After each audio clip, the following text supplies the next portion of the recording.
Alors aujourd'hui, on va découvrir ensemble une station électrique portable signée Vetoman, un modèle qui joue clairement sur un point clé, la modularité. Ici, on est sur une base d'une capacité de 1548 Wh. Il s'agit du modèle Jump 2200. C'est déjà une très belle capacité pour une solution de secours à la maison ou comme pour nous en camion aménagé sur un chantier ou tous ceux qui bossent en itinérance. Mais là où ça devient vraiment intéressant, c'est qu'on peut lui ajouter une extension de 1548 Wh. Et le résultat, c'est qu'on double tout simplement la capacité pour dépasser les 3000 Wh. Alors un bloc de 3000 watts, ça existe déjà chez Vetoman, une batterie d'environ 45 kg, alors qu'ici, une batterie séparée permet tout simplement de répartir le poids. Pour nous, c'est beaucoup plus simple à manipuler, à déplacer et surtout à intégrer dans notre véhicule. Dans notre cas, par exemple, nous laisserons la batterie d'extension rangée dans une soute et nous garderons uniquement la station principale à portée de main. C'est ça l'avantage de ce type de configuration. Vous adaptez votre setup en fonction de vos besoins. Petit déplacement, vous partez léger. Long séjour ou gros déplacement, vous prenez l'extension. Donc ce que je vous propose maintenant, c'est de regarder ce que ces deux Vetoman ont vraiment dans le ventre.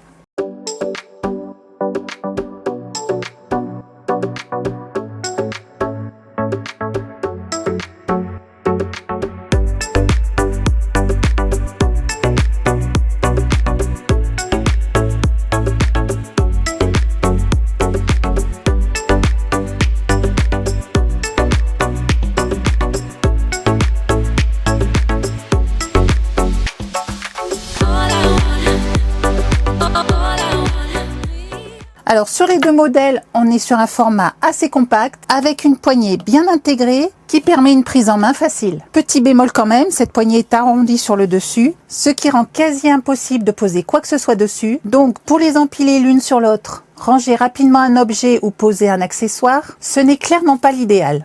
Première chose que l'on remarque, c'est que toutes les connectiques se situent sur la face avant. Et ça, c'est un vrai bon point parce que cela permet de gagner de la place et surtout cela permet de coller la centrale et l'extension au fond d'un aménagement sans se poser de questions. En revanche, il y a un point à ne pas négliger, c'est la ventilation. Les deux côtés des deux appareils doivent être impérativement dégagés pour assurer un bon refroidissement. Et comme tout est parfaitement plat, il n'y a pas de petits débords ou de protection en plastique qui créent naturellement un espace. Alors autre point surprenant, c'est que l'éclairage se trouve à l'arrière de la station uniquement. Au premier abord, ça peut sembler un peu étrange, surtout si la station est placée contre une paroi ou contre un mur, puisqu'on perd forcément en efficacité directe de l'éclairage, mais en y réfléchissant, ça peut avoir du sens dans certains usages. Par exemple, si la station est positionnée à l'arrière d'un véhicule, dans une soute, dans un espace technique, la lumière va éclairer la zone derrière sans vous éblouir quand vous êtes face aux commandes. Alors on a plusieurs modes disponibles.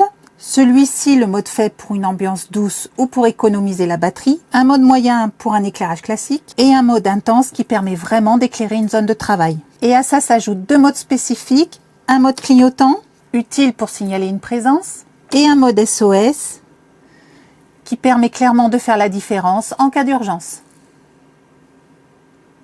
Côté poids, la centrale pèse 17,5 kg. L'extension, quant à elle, pèse 14,7 kg. Et côté taille, les deux font exactement la même dimension. 36 cm de longueur, 27 cm de largeur et 28 cm de hauteur, poignée comprise. Donc dans le carton, bien entendu, on retrouve la centrale. Et elle est accompagnée d'une mallette qui contient le chargeur externe ainsi qu'un ensemble de câbles.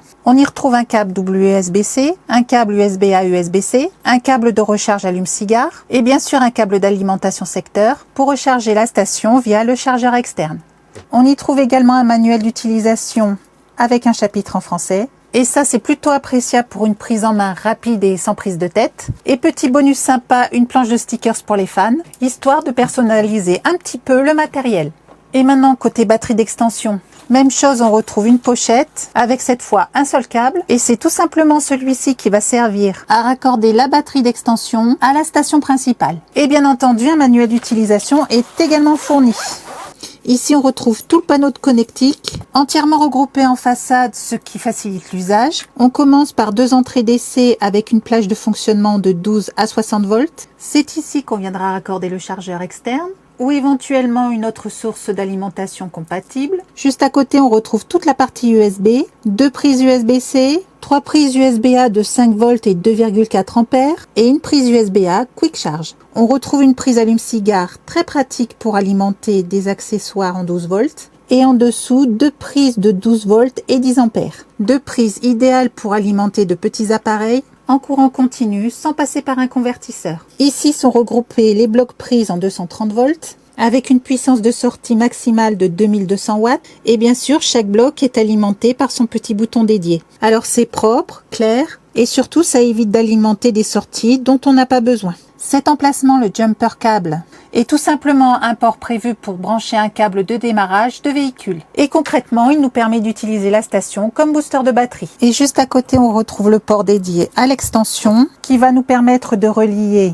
l'extension à la station principale. Et une fois l'extension branchée, il n'y a rien de particulier à gérer. Les deux batteries communiquent automatiquement entre elles et la capacité de l'extension vient tout simplement s'ajouter à celle de la centrale principale. 85% la station principale tout à l'heure, 75% l'extension, ce qui nous donne un total de 80% d'énergie utilisable. On passe maintenant à l'écran principal, plutôt bien éclairé, avec des informations claires et lisibles même en extérieur, et on y retrouve l'essentiel, le niveau de batterie en pourcentage, une estimation du temps restant en fonction de ce que vous êtes en train d'alimenter, le nombre de watts en temps réel et bien sûr les différents types de sorties activés. Alors le plus de cet affichage, c'est que tout est regroupé de manière logique, sans surcharge d'informations, ce qui permet de comprendre immédiatement ce qui se passe sur la station. Alors maintenant qu'on a fait le tour de l'ergonomie et de la prise en main, on passe à un point un peu plus technique mais tout aussi important, le type de batterie à embarquer dans cette station. Et ici, on est sur du LiFePO4. Alors, pour faire simple, le LiFePO4, c'est ce qui se fait de mieux aujourd'hui sur ce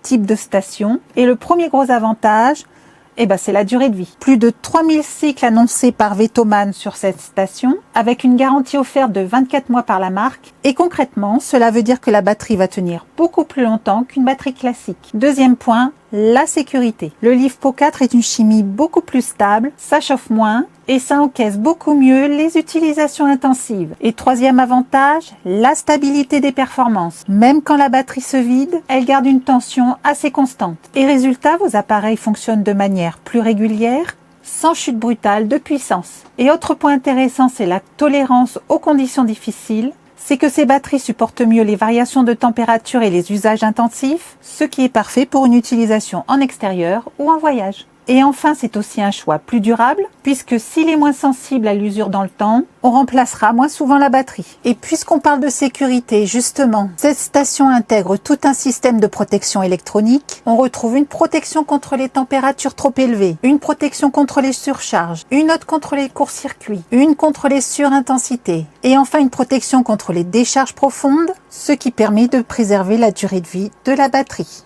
Et toutes ces protections, ça fonctionne en permanence, de manière automatique, sans que vous ayez besoin d'intervenir. Le courant délivré par la station est un courant appelé pur sinus, avec une puissance maximale de 2200 watts. Alors pour faire simple, un courant pur sinus, c'est un courant quasiment identique que celui que vous avez à la maison, avec une onde parfaitement stable et régulière, contrairement à certains systèmes moins qualitatifs qui délivrent un courant dit modifié, beaucoup plus approximatif. Et ça, c'est essentiel pour deux raisons. D'abord, ça permet d'alimenter tous les appareils, même les plus sensibles. Et ensuite, ça garantit une meilleure longévité de vos appareils. Et maintenant, voyons ce qu'elle a dans le ventre. Et pour ce test, j'ai sorti ce que j'ai de plus énergivore. Une plaque de cuisson de feu, plus de 2500 watts de puissance.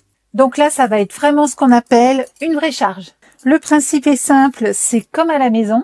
Une fois que les prises secteurs de la station sont activées, on vient brancher l'appareil comme sur une prise murale classique. Et voilà, il n'y a pas de réglage particulier, pas de manipulation compliquée, et ça fonctionne. Et dès qu'on met en route, la station indique instantanément la puissance consommée en temps réel. Ici, environ 1100 watts, et moins de 2500 watts lorsque je mets le deuxième feu en route. Et là, clairement, on est sur une consommation très élevée. C'est du lourd, du vrai usage domestique. Et forcément, la station agit en conséquence puisque les ventilateurs se sont mis en route. C'est totalement normal puisque plus on tire sur la station, plus les composants chauffent. Ça signifie que la gestion thermique fait son travail, que la station, elle encaisse la charge. Et pour vous donner une idée concrète de ce que représente 2200 watts, on est clairement sur des équipements qu'on retrouve également sur des chantiers, par exemple des gros perforateurs à marteau-piqueur léger ou encore certaines scies circulaires bien musclées. Alors plusieurs configurations sont proposées par la marque pour s'adapter à tous les besoins.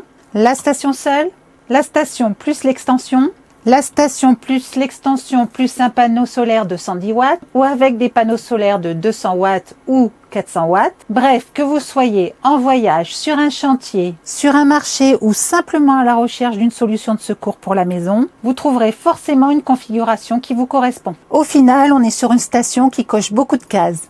Une bonne capacité de base, 1548 Wh, je vous le rappelle. Une vraie modularité avec la batterie d'extension, elle aussi de 1548 Wh. Une puissance solide avec du pur sinus. Et surtout une utilisation simple, sans prise de tête. Ce qu'on retient surtout, nous, c'est cette flexibilité. Vous commencez avec une station et vous faites évoluer votre installation en fonction de vos besoins. Et ça, aujourd'hui, c'est clairement un gros avantage. Donc voilà pour cette présentation. Comme d'habitude, vous retrouverez tous les liens et les informations en dessous de la vidéo. Et nous, on se retrouve très vite pour une prochaine présentation de produits.